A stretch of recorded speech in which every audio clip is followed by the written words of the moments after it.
ನಮಸ್ಕಾರ ಸ್ನೇಹಿತರೆ. ಷೇರು ಬೆಲೆ ಕೆಲವೊಮ್ಮೆ ಅಚಾನಕ್ಕಾಗಿ ಮೇಲೆ ಹೋಗ್ತದೆ, ಕೆಲವೊಮ್ಮೆ ತೀವ್ರವಾಗಿ ಕುಸಿದು ಬಿಡ್ತದೆ. ಇದಕ್ಕೆ ಒಂದು ಉತ್ತರ ಬೇಕಂದರೆ ಅದು ಬಹಳ ಸರಳ. ಅದೇನಂತ ಅಂದರೆ ಸಪ್ಲೈ ಆ್ಯಂಡ್ ಡಿಮ್ಯಾಂಡ್ ಅಂತ. ಸ್ಟಾಕ್ ಮಾರ್ಕೆಟ್ನಲ್ಲಿ ಬೆಲೆ ಚಲಿಸುವುದಕ್ಕೆ ಖರೀದಿದಾರರು ಮತ್ತು ಮಾರಾಟಗಾರರು ಪ್ರಮುಖ ಕಾರಣ ಆಗ್ತಾರೆ. ಡಿಮ್ಯಾಂಡ್ ಅಂದರೆ ಖರೀದಿದಾರರು ಅಂತ, ಸಪ್ಲೈ ಅಂತ ಅಂದರೆ ಮಾರಾಟಗಾರರು ಅಂತ. ಖರೀದಿದಾರರು ಜಾಸ್ತಿ ಇದ್ದಾಗ ಬೆಲೆ ಮೇಲಕ್ಕೆ ಹೋಗುತ್ತದೆ, ಹಾಗೆಯೇ ಮಾರಾಟಗಾರರು ಜಾಸ್ತಿ ಇದ್ದಾಗ ಬೆಲೆ ಕೆಳಗೆ ಬರುತ್ತದೆ. ಪ್ರತಿಯೊಂದು ಮಾರ್ಕೆಟ್ನ ಒಂದು ರೂಲು ಇದೇನೆ ಅಂತ ಹೇಳ್ಬೋದು. ಇದು ಒಂದು ಮೂಲ ನಿಯಮ ಆಗಿರುತ್ತದೆ. ಉದಾಹರಣೆಗೆ, ಈಗ ಒಂದು ಷೇರು 100 ರೂಪಾಯಿಗೆ ಟ್ರೇಡ್ ಆಗ್ತಿದೆ ಅಂತ ಅಂದ್ಕೊಳ್ಳಿ.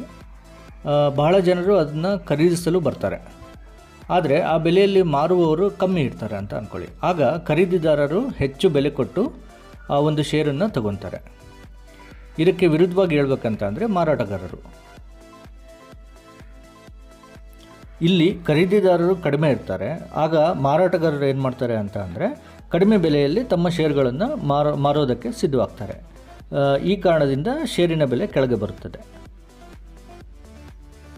ಒಂದು ಚಾರ್ಟ್ನಲ್ಲಿ ನಾವು ಸ್ಟ್ರಾಂಗ್ ಡಿಮ್ಯಾಂಡು, ಸ್ಟ್ರಾಂಗ್ ಸಪ್ಲೈ ಝೋನ್ಗಳನ್ನು ಈಸಿಯಾಗಿ ಗುರುತಿಸ್ಬೋದು.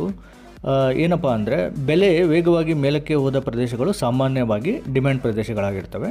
ಬೆಲೆ ತೀವ್ರವಾಗಿ ಕೆಳಕ್ಕೆ ಬಂದ ಪ್ರದೇಶಗಳು ಸಾಮಾನ್ಯವಾಗಿ ಸಪ್ಲೈ ಪ್ರದೇಶಗಳು ಆಗಿರ್ತವೆ.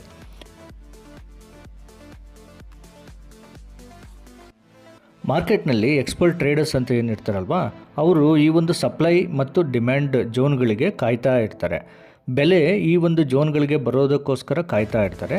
ಆ ಒಂದು ಝೋನ್ಗಳಿಗೆ ಬಂದಾಗ ಖರೀದಿ ಮಾಡೋದಾಗಲಿ ಇಲ್ಲ ಮಾರಾಟ ಮಾಡೋದಾಗಲಿ ಮಾಡ್ತಾರೆ. ಟ್ರೇಡರ್ಸ್ಗಳಿಗೆ ಈ ಒಂದು ಝೋನ್ಗಳನ್ನು ಡ್ರಾ ಮಾಡ್ಕೊಳ್ಳೋದು, ಈ ಒಂದು ಝೋನ್ಗಳನ್ನು ಕ್ರಿಯೇಟ್ ಮಾಡೋದು ಕೂಡ ಒಂದು ಚಾಲೆಂಜಿಂಗ್ ವಿಷಯನೇ ಆಗಿರುತ್ತೆ. ಯಾಕಂದರೆ ಅವರು ಚಾರ್ಟ್ನ ನೋಡಬೇಕಾಗುತ್ತೆ. ಈ ಒಂದು ಪ್ರೋಸೆಸ್ನ ಸುಲಭವಾಗಿಸಲು ನಾನೇ ಕ್ರಿಯೇಟ್ ಮಾಡಿರ್ತಕ್ಕಂಥ ಇಂಡಿಕೇಟರು ನಿಮಗೆ ಟ್ರೇಡಿಂಗ್ ವ್ಯೂವಲ್ಲಿ ಫ್ರೀಯಾಗಿ ಸಿಗುತ್ತೆ.